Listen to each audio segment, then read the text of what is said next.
ભાવનગર શહેરના કુંભારવાડા રામદેવનગરના રહેતા ભાવેશભાઈ મનસુખભાઈ મકવાણાને ગઈકાલે યોગેશભાઈ, વિનોદભાઈ, રાકેશભાઈ નામના ઈસમો દ્વારા રામદેવનગરથી તેનું અપહરણ કરી બાઇક ઉપર બેસાડી 10 નાળા પાસે લઈ જવામાં આવ્યા હતા, જ્યાં તેમને ઢોર મારવામાં આવ્યો હતો અને તેમનો મોબાઈલ તોડી નાખવામાં આવ્યો હતો તેમજ તેની પાસે રહેલ રોકડ રકમ લઈ ગયા હોવાના ગંભીર આક્ષેપ ભોગ બનનાર યુવક દ્વારા કરવામાં આવ્યા છે।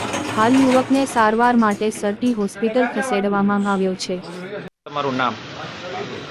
ભાવેશભાઈ ક્યાં રહ્યો? શું થયું હતું તમારી સાથે? કેટલા જણા હતા? લઈ જવાનું કારણ શું છે?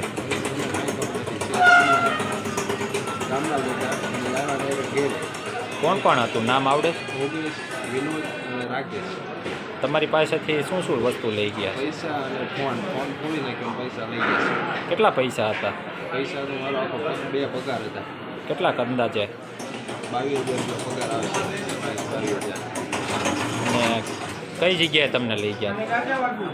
ઉમરવાળા આગળ ઓળખા ભઠ્ઠા બાજુ લઈ ગયા હતા।